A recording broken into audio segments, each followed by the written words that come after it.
Hi everyone, I hope this finds all of you well, whether you're on a term break or if you're like me on summer break. I'm definitely enjoying some quality time back in the US with family. You can see a little bit of a different background here for this one. You'll see my little nephew's beautiful artwork back there, so you know I am soaking up this time and loving every moment. And I wanted to go ahead and touch on a big question while I have a few minutes right now.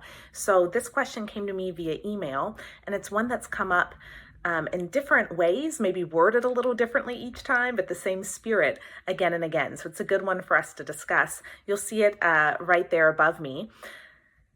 This wonderful teacher asked an important question. She said, I see the important connection between agency and self-regulation that we've discussed because she and I worked a lot together along with the rest of her team at her school. And she said, but how do I get young children ready for agency? And so one thing to say straight off the bat is, well, you don't.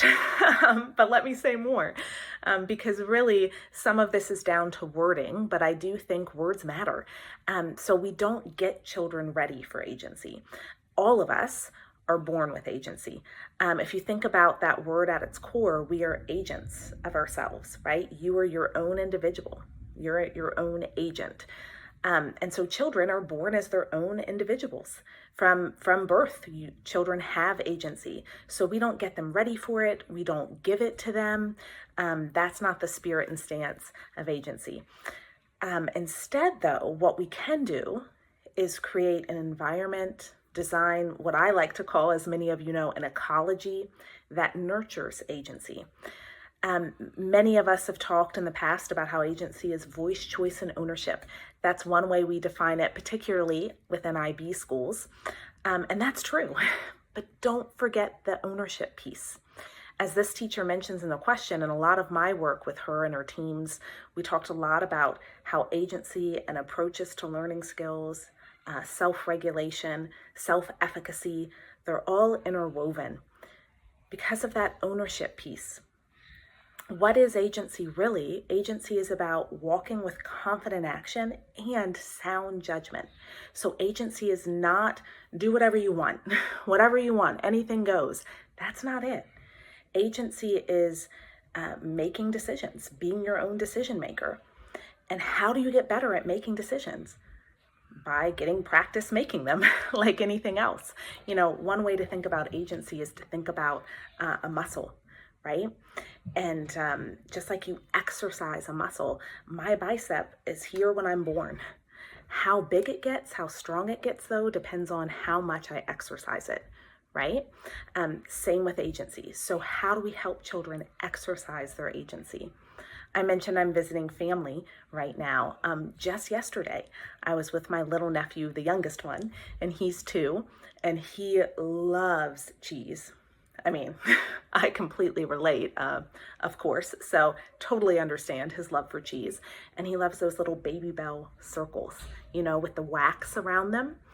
And so I gave it to him and said, oh, do you want to unwrap it yourself? And of course he wanted to. It feels good to be autonomous, right? It feels good to have that ownership.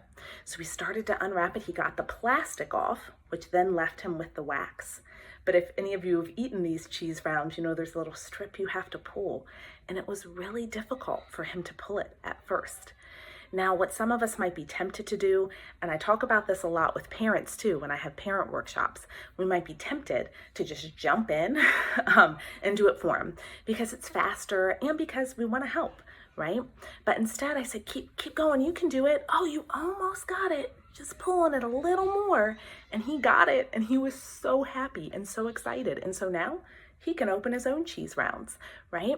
And that might sound so small, but that moment of giving him that decision and action is so agency building, right? If you think about it, that round of cheese today as a 2-year-old could be a flat tire in 20 years. That when students are really walking with agency, confident action, and sound decision making, then they don't have to panic. Something happens and they don't have to turn to someone else, right? They can say like, I got this. I'm a problem solver. I'm a figuring out kind of person. And so whatever age level you teach, think about the rituals and routines that you want to build in your classroom. Circling back with all of that in mind to this question, how do I get young children ready? It's not that you're going to get them ready, it's that you're going to nurture the agency they have. And one big way to do that is with your rituals and routines. Consider where can they be the decision makers and the doers, whether it's sharpening their own pencil, getting their own glue stick, putting their folder back in a certain location by themselves. You as the teacher don't collect all their folders, pass them all out, do everything. They shouldn't have to turn to a teacher for everything. If you have clear rituals and routines, that really nurtures agency, because children then are like, oh, I know how this works. I know how this goes. I know what's expected of me. I can do this. I got this. And that's the spirit and stance we want. So not I get to do whatever I want. Remember, it's about sound judgment. So also it's about nurturing community, so that children from the earliest ages learn, oh, it's not just a decision for just me. I'm also going to think about my friends, my classmates.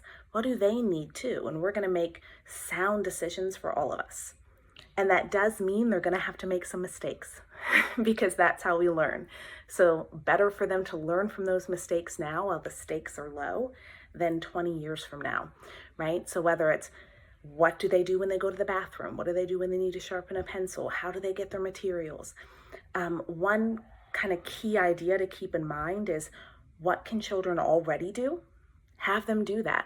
And again, for your children at home too, if they can pour their own cereal, if they can pick out their own clothes, like have them do it, right?